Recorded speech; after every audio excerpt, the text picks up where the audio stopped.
अब match number 8 में के दिखाई अपन ठाठ ई रही सबसे बड़का सवाल। एक दिने आग दूसर का दिने पानी, ई मैच के सबसे बड़का रही कहानी। ई है रनदारी तो सबके भाएला, जब रन मशीन मैदान में रहेला।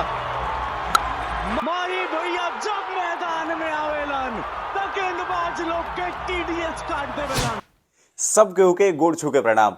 टाटा आईपीएल के जौन आंधी चल रहल बा, खाली गेना उड़िया रहल बा, चौका छक्का लाग रहल बा, मने भौकाली वाला सीजन चल रहल बा। एकरे कहल जाला एक्सप्लोजिव सीजन। नयका लइका तो एकदम ताल से ताल मिला के कदम से कदम मिला के आगे बढ़ रहल बड़न जा। आई है बतावता कि टाटा आईपीएल युवा खिलाड़ी खातिर कितना बढ़िया प्लेटफॉर्म है। अब रउआ सब आग आ पानी के लड़ाई देखले बानी जा, नइखी जा देखले तो आज देखे के मिली। मने दूगो ऐसन टीम जेकर मैच के इंतजार सब केहू के रहेला। एक दिने चेन्नई सुपर किंग्स के टीम, दोसर का दिने आरसीबी के टीम। मने एक दिने माही भैया के झलक लौकी तो दोसर का दिने विराट कोहली के चमक लौकी। एक दिने पियरी, दोसर का दिने लाल, मैदान में खाली रन के उड़ी गुलाल। अब मैच नंबर 8 में के दिखाई अपन ठाठ ई रही सबसे बड़का सवाल। एक दिने चेन्नई सुपर किंग्स के टीम मने माही भैया के झलक, दोसर का दिने विराट कोहली जब मैदान में ही है तो किंग के जो चमक होला वो एकदम चकाचौंध हो जाई। मैदान में सब के हो ई दोनों टीम के देखे खातिर आवेला, ई दोनों महान खिलाड़ी के देखे खातिर आवेला। और सबसे बढ़िया बात ई बा कि दोनों टीम के कप्तान युवा बने।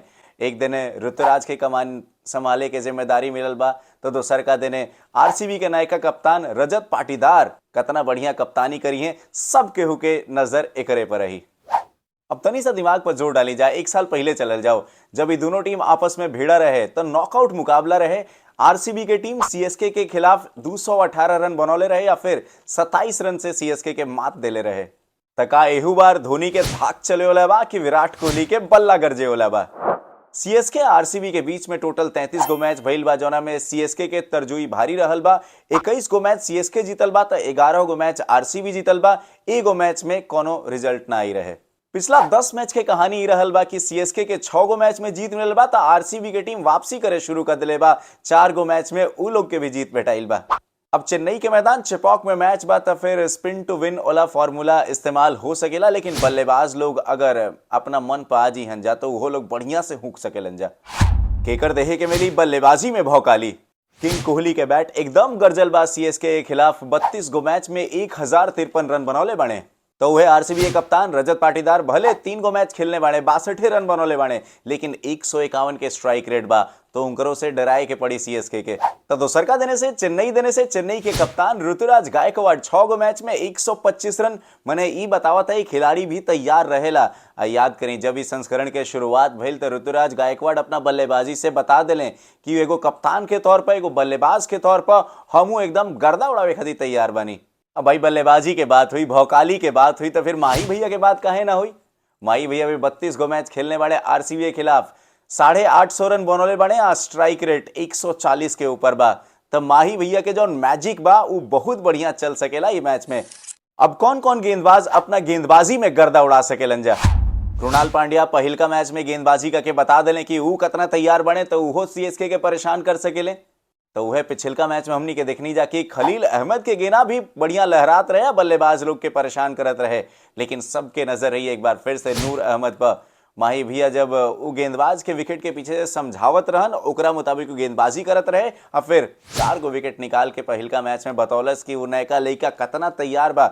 आरसीबी खाती नूर अहमद भी एगो बड़का चुनौती रही है। अब के केकरा सामने भेटा सकेला तो फिल सॉल्ट के सामने अगर खलील भेटाई है तो फिर ई तगड़ा बल्लेबाजी के लिए बने। स्ट्राइक रेट इंकर पे जोड़बा 159 के स्ट्राइक रेट से हुकले बने तो का खलील कमबैक करके बता सकेले कि रुका अब बस कर धरातल पर रह। अब सबसे बड़ जौन आमना सामना रही विराट कोहली बनाम आर अश्विन, जहां विराट अश्विन के गेंदबाजी पर 179 रन बनौले बने तो अश्विन भी विराट के एक बार आउट कैले बने। आरसीबी देने से यश दयाल परेशान कर सके ऋतुराज गायकवाड़ के, कहे के 2 बार आउट कैले बने उनकरा के। वैसे ही हाल अश्विन भी कैले बने रजत पाटीदार के, 2 बार पेविलियन के रास्ता दिखौले बने। इहो मैच में रिकॉर्ड के घंटी बाज रहल बा। तो रउआ सब जाई चैनल के सब्सक्राइब करी जा, बेल आइकन के दबाई जा, कहें कि अगर क्रिकेट के अपडेट जाने के बाद, टाटा आईपीएल के मैच के प्रीव्यू जाने के बाद तो हम रउआ सब तक वो जानकारी लेके पहुंचब।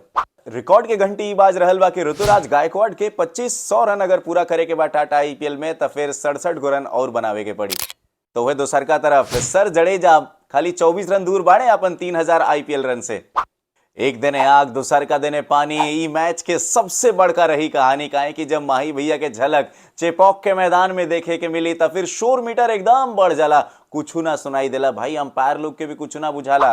लेकिन वह दूसर का दिन जब किंग कोहली मैदान में उतरी है तो दर्शक लोग कोहली के भी अपना दिल में बैठा लेवेला। अब रउआ सब कमेंट सेक्शन में बताई जाए कि का माही भैया मैदान में आई हैं तो धुनाई करी हैं कि का दूसरका देने से विराट कोहली के बल्ला जब मैदान में चली तो फिर रन के गर्जना हुई। अभी वीडियो में उतने बार रउआ सब जाई जा, ये वीडियो के एकदम गर्दनियन सबके भेरे उड़ाई जा।